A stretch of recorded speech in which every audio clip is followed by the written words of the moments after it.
Hello friends, this is PM DNA Singh and I will welcome to your all own DNA Campy। और हम फिर से आ चुके हैं आपके सामने एक नया टॉपिक लेकर। यहाँ पे जो मेजरमेंट अपना चैप्टर चल रहा है उसका, तो यहाँ पे हम पढ़ने वाले हैं ग्रांड यूनिफाइड थ्योरी यानी कि GUT के बारे में। और इससे पहले वाले लेक्चर के बारे में हमने क्या पढ़ा था आपको याद ही होगा, फंडामेंटल फोर्सेस। तो यहाँ पे कंप्लीट जानेंगे कि एक्चुअल में ग्रांड यूनिफाइड थ्योरी क्या है और इसके बारे में कैसे हमारा दिमाग चला कि ये भी कुछ चीज़ हो सकती है।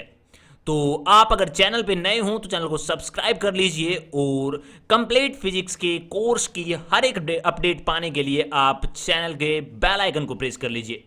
इसके साथ साथ मेरा रिक्वेस्ट रहेगा कि आप शेयर कर दीजिए अपने फ्रेंड सर्कल के अंदर जो भी फिजिक्स को सीखना चाहता है। तो चलिए वीडियो को शुरू करते हैं। तो आप जैसा कि यहाँ पे स्क्रीन पे देख रहे हैं, हम पढ़ने वाले हैं आज ग्रांड यूनिफाइड थ्योरी। लेकिन उससे पहले आपको थोड़ा सा मैं पास्ट के अंदर ले चलता हूँ। आपने सुना होगा फंडामेंटल फोर्सेस के बारे में। हमने कहा था कि ये 4 प्रकार के होते हैं: gravitational interaction, electromagnetic interaction, strong interaction या फिर स्ट्रॉन्ग न्यूक्लियर फोर्स, या फिर वीक इंट्रैक्शन या फिर वीक यहाँ पे न्यूक्लियर फोर्स।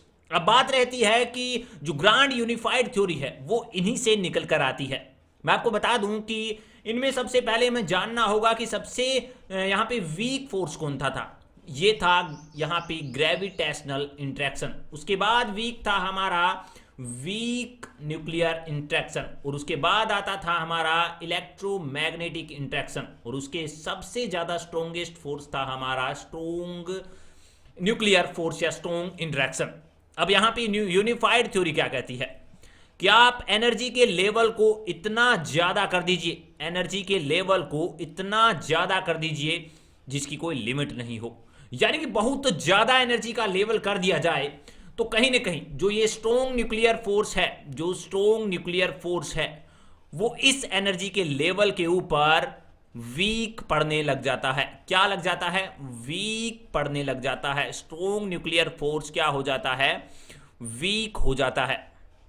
अब यहां पे इतना ज्यादा एनर्जी का लेवल होने के कारण जो वीक न्यूक्लियर फोर्स है वो स्ट्रॉन्ग होने लग जाता है और काफी ज्यादा स्ट्रॉन्ग हो जाता है। कुछ ऐसी ही कंडीशन आती है हमारे पास इलेक्ट्रोमैग्नेटिक इंट्रैक्शन के साथ। जो इलेक्ट्रोमैग्नेटिक फोर्स होता है वो भी कहीं ना कहीं बहुत ज्यादा एनर्जी होने के कारण स्ट्रॉन्ग हो जाता है। क्या हो जाता है? स्ट्रॉन्ग हो जाता है। तो आप सोच सकते हैं कि एक चीज यहां पे वीक चल रही है और 3 चीजें यहां पे बढ़ रही हैं। आप सोचिए कि जब यहां पे इलेक्ट्रोमैग्नेटिक फोर्स जो कि वीकर देन है स्ट्रॉन्ग न्यूक्लियर फोर्स से, और वीक न्यूक्लियर फोर्स जो कि वीकर देन है स्ट्रॉन्ग न्यूक्लियर फोर्स से, यानी कि अगर स्ट्रॉन्ग न्यूक्लियर फोर्स की स्ट्रॉन्ग न्यूक्लियर फोर्स की पावर घटेगी, इसकी पावर क्या होगी?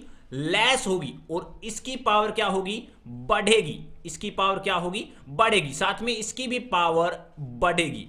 तो हम कह सकते हैं कि एनर्जी के किसी एक लेवल के ऊपर ये जो तीनों फोर्स हैं, जैसे इलेक्ट्रोमैग्नेटिक फोर्स, इसके साथ साथ दूसरा फोर्स हो गया हमारा स्ट्रॉन्ग न्यूक्लियर फोर्स, तीसरा हमारा हो गया वीक न्यूक्लियर फोर्स। ये तीनों जो फोर्स हैं वो किसी एक एनर्जी के पर्टिकुलर मान के ऊपर या फिर वैल्यू के ऊपर सेम यहां पे वर्क करेंगे। क्या करेंगे? सेम वर्क करेंगे। यानी कि इनकी जो पावर है वो सेम होने वाली है, ये फोर्स की जो वैल्यू है वो सेम होने वाली है। तो आप सोच सकते हैं कि उस एनर्जी के लेवल पर जो ये तीनों फोर्स एक ही यहां पे वैल्यू के अंदर रिप्रेजेंट होंगे उसे ही हम कहेंगे ग्रांड यूनिफाइड थ्योरी। यानी कि एनर्जी की वह वैल्यू जिसके ऊपर इलेक्ट्रोमैग्नेटिक इंट्रैक्शन, स्ट्रॉन्ग इंट्रैक्शन और वीक इंट्रैक्शन तीनों एक जैसे हो जाएं, यानी कि यूनिक हो जाएं तीनों, तो एकीकृत होना ही यहां पे क्या कहलाता है? Grand unified theory. अब यहां पे एक और चीज भी बहुत ज्यादा इंपॉर्टेंट होने वाली है। मैं आपको बता दूं कि एक थ्योरी है जिसका नाम है, फिजिक्स के अंदर थ्योरी है जिसका नाम है theory of everything. Theory of everything शायद मिटा लेते हैं पहले। पहले इसको मिटा लेते हैं ताकि हमें थोड़ा सा समझने में आसानी हो जाए। आप ये बता दीजिए जब तक कि क्या आपको ग्रांड थ्योरी समझ में आ गई? क्या आपको ग्रांड थ्योरी GUT समझ में आ गई? बिल्कुल आ गई सर, ऐसी थोड़ी बात होती है, क्यों नहीं आएगी? हमें तो आ गई। अरे रे रे रे, तू क्यों मिट रहा है? काय को मिट रहा रे? तेरे को काय को प्रॉब्लम हो गई? चलिए इतना बहुत है। अब देखते हैं, एक थ्योरी आती है, मैंने आपको बताया थ्योरी आती है जिसका नाम है थ्योरी ऑफ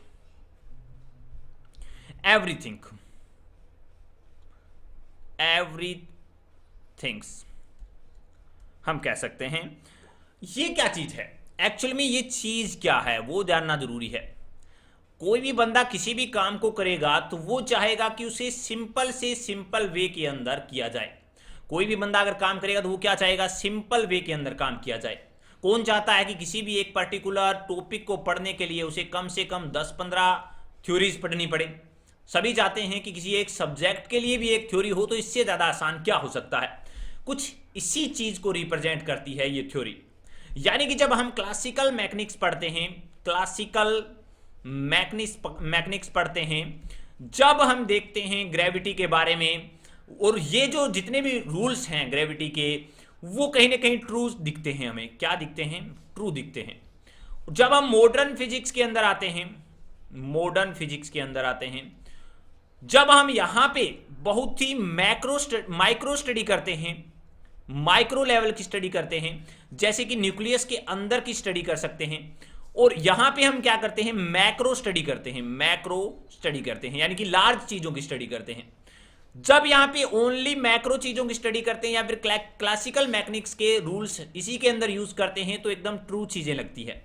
उसी प्रकार जब मॉडर्न फिजिक्स के अंदर, क्वांटम के अंदर माइक्रो चीजों की स्टडी करते हैं, तो ये भी एकदम सही लगती है।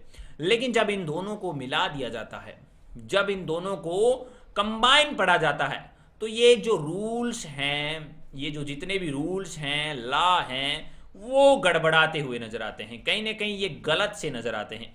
तो इसका सॉल्यूशन निकालने के लिए एक थ्योरी दी गई जिससे कि लगभग फिजिक्स की सारी चीजें इंक्लूड की जा सके इस एक थ्योरी के अंदर, और यहां पे आसानी से इसे सिंपल वे के अंदर पढ़ा जा सके, और इसी को कहते हैं हम थ्योरी ऑफ एवरीथिंग। वैसे ये जो सुपर स्ट्रिंग के हिसाब से चलती है, और हम कह सकते हैं कि ये थ्योरी है वो कहीं ना कहीं सर्वव्यापी है। इसको यहाँ पे मान्यता भी प्राप्त है, और भौतिक घटनाओं की जो भी संभावनाएं हैं वो इसके अंदर ही है, हम कह सकते हैं ये बात।